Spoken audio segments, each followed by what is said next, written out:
Our first story is titled, Am I the a-hole for not telling my child's biological father that his rights had been terminated years ago? I had a child with an ex-boyfriend. He left me, declared he had changed his mind about being a parent, and ghosted. After a few months, the lack of any formal custody agreement was starting to cause legal problems with my child's care, so I had to chase him down to get him to sign some kind of custody agreement. I had an agreement drafted by a lawyer that had primary custody going to me, but with visitation rights for him. I also had my lawyer provide me documents that would terminate his parental rights, so I could offer that as well. I finally tracked him down. He screamed at me for a while, and he grabbed the first paper from me and signed it without reading it, asking me if I would finally leave him alone now. I hadn't contacted him at all before this. Imagine my surprise when I realized he actually signed to give up parental rights. On the advice of my lawyer, I had it filed with the court immediately. There was a hearing, which he received summons for but refused to appear in, and his rights were terminated. I never sought child support and moved on with my life, but kept all necessary documents related to it in a folder, so that my child can have that information when they are old enough to ask. Years passed. I have never been opposed to having him be a part of my child's life if he contacted me, but the safety and security of my child, both legally and emotionally, is my top priority, and I'm glad I can provide that. He apparently got married, and his wife contacted me with a scathing letter about how they would file for custody. I was a monster for keeping him from his child, blah blah blah. I simply replied with, Ma'am, Dude voluntarily signed away his parental rights to child in 2013. Please see the attached court order and copy of the documents that is signed by Dude. You can also look up case number on State Court Records website, accessible to the public, or contact courthouse directly for more information. Good day. They are screaming to all that will hear that this was illegal, that they are going to get it overturned, that I coerced him into signing by holding papers, and they'll get full custody on the spot because I'm just so evil. His mother, who I speak to, is on my side because it's been so long with nothing, but thinks I should have given him a chance to realize what he was signing before filing it. Am I the a-hole? Now for the top comments of this post. Not the a-hole. Didn't read what he signed and was busy throwing a tantrum. That's strike 1 on him. He didn't show up to court when summoned. That's strike 2. He didn't get in contact for years, only after he got remarried. Final strike. He had all the time in the world to have a relationship with his child, but didn't want to be bothered about it. Now it's done and over, and I doubt there is anything he can do because he willingly signed the papers without reading them. That is on him. He had his chance. He blew it. You tried to explain. He didn't want to hear and just to yell. On him, he blew it again. Not your problem, and get your lawyer to handle it. There is little he can do after all these years, and no court would give him full custody after abandoning his child for so long. He just wants to complain that he's now not getting his way, nothing more. I think strike 3 should be counted double since it was actually his wife contacting OP. This is beyond ridiculous. Get a lawyer and enjoy the ride. It probably won't be pretty, but that's not on you. You're doing good avoiding them, especially for the sake of your child. Not the a-hole. Seriously. He's definitely been telling his wife some crap to make himself look better. Dude signed the papers and refused to appear in court when summoned. No judge is ever going to rule in their favor. His new wife should be taking a long, hard look at the situation and question whether she should really be pursuing a future with him. In any case, you sought to do right by your child, not the a-hole. Not to mention how many years it's been since he signed it and ignored a court order. He, or his wife, can run around screaming it's a mistake. But the first question anyone is going to ask is, what took you so long? On what grounds do they think they could get full custody anyway? They get laughed out of court, not the a-hole. Because Dude has probably told new wife a lovely long story where he is the wonderful father who desperately wants to see his kid, but evil mother won't allow him, blah blah. And new wife has just swallowed a whole load of BS and truly believes Father of the Year wants and deserves custody because mom is so terrible, etc. I highly doubt deadbeat dad even has the slightest interest in custody. He's just flexing for new wife and letting her fight his battles whilst trying to look like the good guy. That was our first story. The next one is titled, Am I the a-hole for bringing my ex to court after he refused to see our kids because it was racing season? My ex and I have 2 kids together. We were together for nearly 11 years and split 5 years ago. The first 2 years went fine. He saw the kids every other weekend and checked up on them often. 3 years ago, however, he started dating a girl from the racetrack who happens to race every Thursday and Saturday night. This instantly got him into the gig. During that time, his every other weekend visits were put on hold and he stopped seeing the kids altogether during the raising months.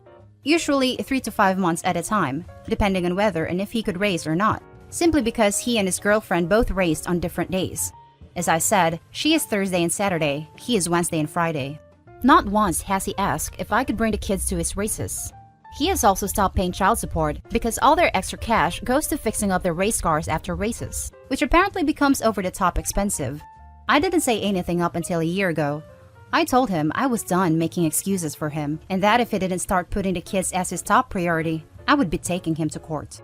After that, he blocked me off of everything and didn't see them until almost a month ago, for the first time in a year. And that was only because we happened to be visiting my cousin and he showed up.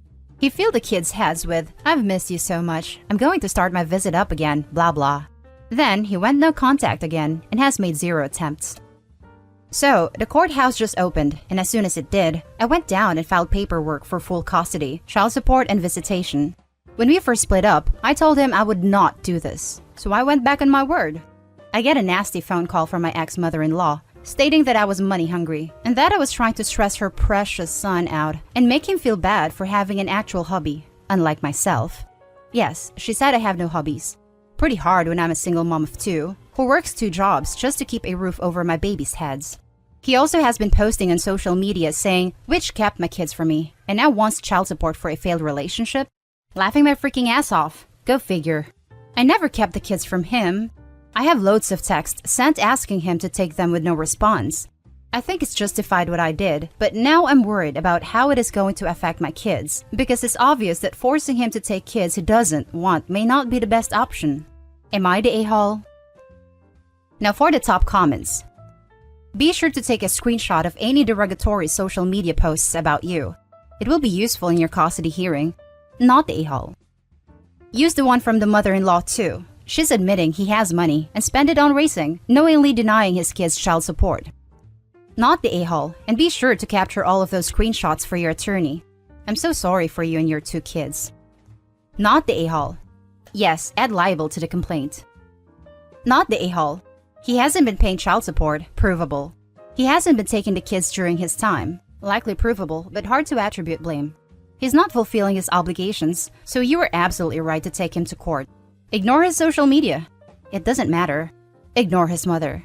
She isn't there making him take the kids. It's all about your kids and their well-being.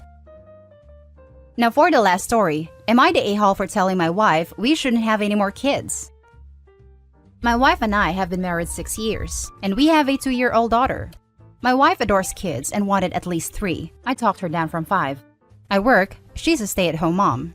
We started trying for a baby a little over a year into marriage. There were 2 miscarriages before our daughter. My wife had HG during about half of her pregnancy and developed preeclampsia at 24 weeks. We ended up having a scheduled C-section for our daughter, and my wife had her tubes tied during it. I really can't understate how bad this pregnancy was for my wife. Our daughter ended up in the NICU for 6 weeks after birth. She's a healthy toddler now, but goddamn was that a worst experience of my life.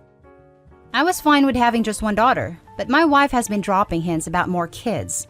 Nothing explicit, but she's been cooing over baby stuff and has mentioned, "Oh, I miss when daughter was that little." She approached me this week and said her sister would agree to be our surrogate. This is the first time she ever mentioned surrogacy to me. My wife said it was the dream solution to more kids. I told her I didn't like that she apparently talked to her sister about this before she asked me, her husband, and her response was that she wanted a solid plan before coming to me. I researched it a bit. The IVF itself would cost anywhere between $10,000 to $20,000 a round, and multiple rounds are common. That's not accounting for embryo storage or the doctor visits either. All that on top of childcare costs. We talked more about this, and I told her I didn't want to use surrogacy. She really wants more kids. She doesn't want our daughter to be an only child and asked if I didn't want to try for a boy too. I'm totally fine with just 1 kid, and let her know I wasn't cool with this. She then pulled out the, "But you promised me we'd have at least 3, which yeah, I agreed to that before she almost died. I also said we couldn't reasonably finance it without messing ourselves over. She was adamant we would make it work, even if things were a bit tough at first. This led to a fight. I asked why 1 kid wasn't enough, and she said she wanted a big family, and our daughter deserved a sibling. I, an only child by the way, told her it's not the end of the world to be without siblings. She got snippy and said, well, look how well that turned out for you. I told her we didn't need any more kids, and if she was going to act like a child, we definitely shouldn't have any more. I've been in the doghouse for like 2 days now. She's upset, and anytime the situation is brought up, it just seems to get worse. She seems to think I'm enjoying crapping on her plans for a family, and has told me she didn't know she married a liar. I really don't know if I'm the bad guy here. We have one healthy, adorable little girl and a good life. Putting ourselves in financial ruin just for more kids seems like the worst idea. I know we agreed to something else when we married, but things changed. Now let's read the judgment for this one. Not the a-hole. You have the right ideas, man. Too many people have kids they can't afford or ruin their financial situation. Would she consider getting a job? That might help with a financial situation. That's a question I had too. Also, would she consider adoption? That depends on where you are and how you want to do it. The cheapest way isn't the us, is to foster kids from the system who either don't have living relatives who can care for them or whose parents are in the process of being stripped of their rights.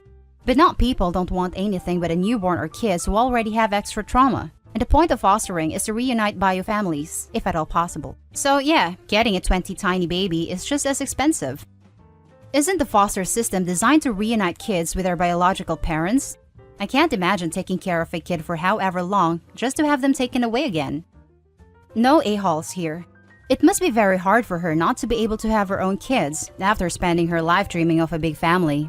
But she has clearly spent time thinking and planning this. Well, this is the first you've thought about it, so you were caught off guard, and it's natural to have practical concerns.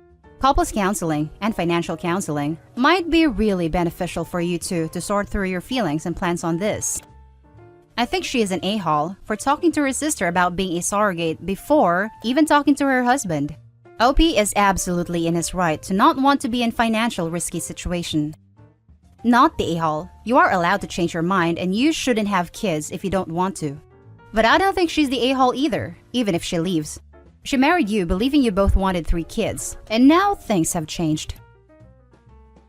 And those are the stories for this video, folks. Share us your thoughts in the comment section below. And if you enjoy the content, hit like and subscribe and turn on the notification bell to get updated on the latest videos. I'll catch you in the next one. Stay safe.